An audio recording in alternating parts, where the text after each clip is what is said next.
Welcome to What We Watch, Doing OK's entertainment podcast. What are we talking about today? Today we're discussing American Horror Story's 100th episode, also known as the 6th episode of American Horror Story 1984. Yeah, also known as episode 100 is the title of it. Forgot about that part. Let's get into it.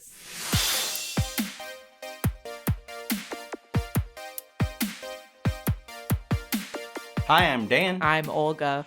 And this was a transition episode if there ever was one, right? Ain't that the truth? Yeah, so, I mean, I'm assuming there's lots of little Easter eggs in this episode, because it's the 100th episode.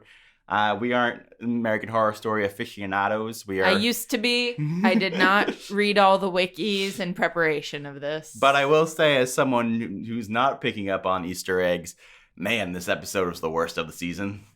I am surprised, honestly. It wasn't like entirely. It was all just catch up, and it's like next week is when things are actually getting the characters back together. This is going to be no one's favorite episode of this season or of American Horror Story. Yeah, I just feel like no one was like in a shocking place. I guess the most Margaret. The most surprising thing is that Matthew Morrison is alive. Yeah. And not even just like a ghost or something. Right. Yeah. That was most surprising. But that being said, I actually think he was at his least funny in this episode. Yeah. So that was, I mean, I'm glad he's back and hopefully he has good stuff. You were mourning his loss. Yeah, I am glad he's back, but like making him just like dreadful coke addict made him not the character that I loved. Right. So, like, still has pride in his penis. Yeah, that's always good.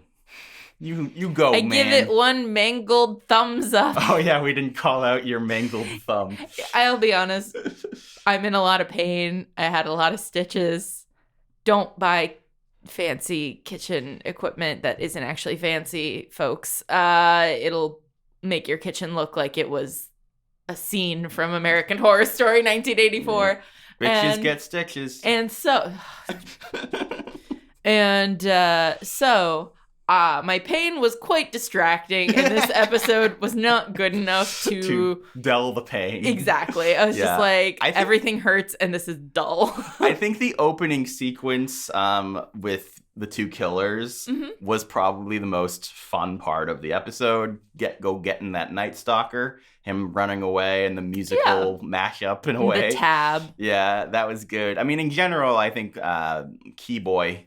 Mr. Jingles. That he was a highlight here. I enjoyed his little story. Again, it was all very like, all right, we have to get him back to going to the camp. I enjoyed Xander and Montana's like ghostly killings, but also we got that spoiled from the promo, and there wasn't much more beyond that. We knew that, and we also knew that Ray was trying to stop them, but what we didn't know is that he's trying to get word out to save Brooke, and that he's like all connected to her still, and how that's pointless, and he thinks he can't. It's interesting also that he's been cleaning up after them for all those years, because that must somehow tie in with the ghost lore, right?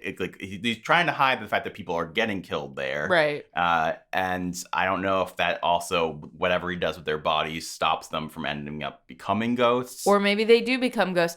I'll be honest, I really don't remember the rules of it. Like, we saw the camp counselors who Margaret killed, who were having the three-way. Yeah. Like, we didn't see them at all during the reopening of Camp Redwood, but now here they are. I mean, they're like, oh, we're over it, but also them just like not even showing up seemed odd. We had someone commenting last week saying they thought that what it would be is if you died on the soil, like not in a building, that you would become a ghost, but that seems to be not true if the counselors who were in the threesome died that way. So I guess... And technically, what was his name? Chet? Yeah. He died in a lake. Chad. Olympian. Yes. Wannabe Olympian. He died in the lake. Yeah. And there he is. That's not soil. Yeah.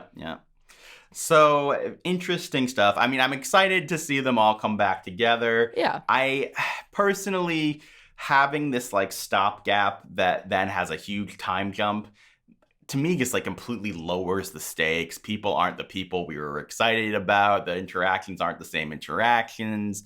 I mean, this is bringing us into the third act.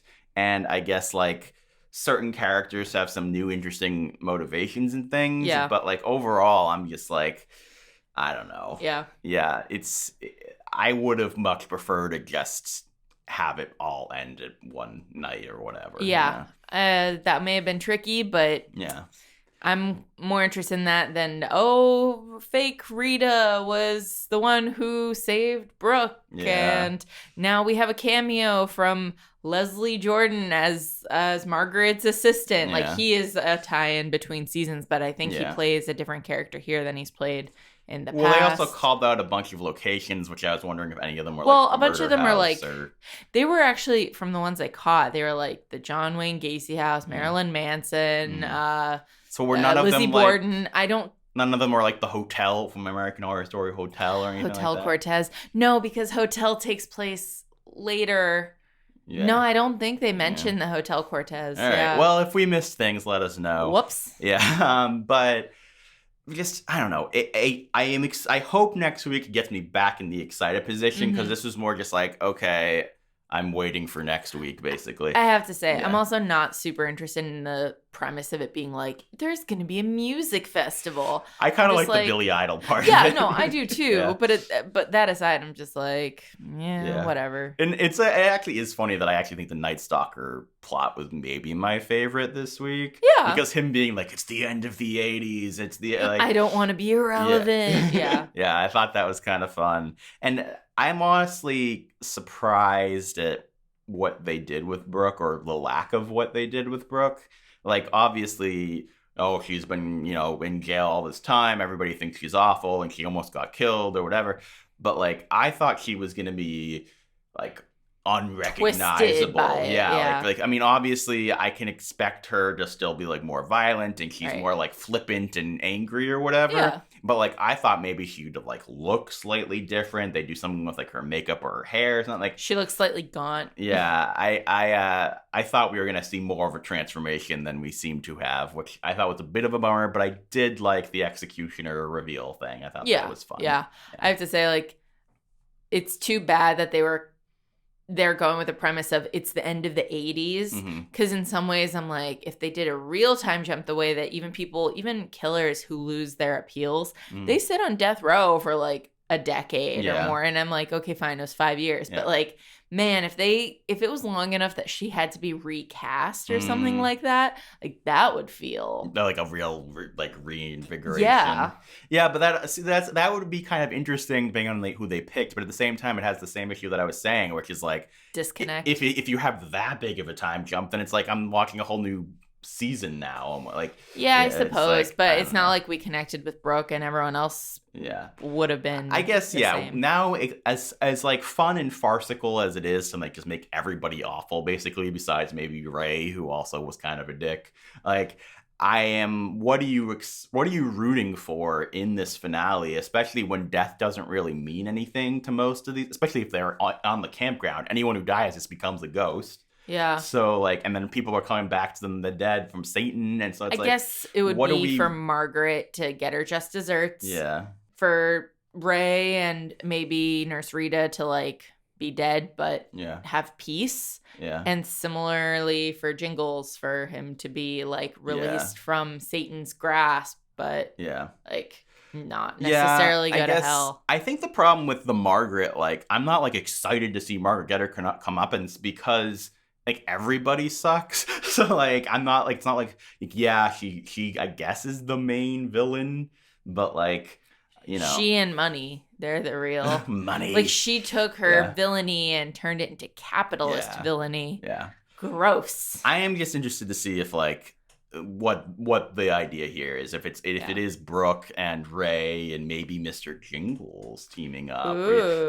They can get me back, but I do feel like I'm, for the first time since the episode 1, I'm a little bit like, I don't know about that. Yeah, I'm back to I don't know. Yeah, I hope. What do you think? Do you think we were cuckoo? Do you think it was a fun episode? What are you excited to see? What do you hope they do? And what did you catch that we definitely missed? We went right over our heads. Episode 100. I've seen about 20 of them. I've seen most of them. All right, guys. Thank you so much for watching, and I hope you're doing okay.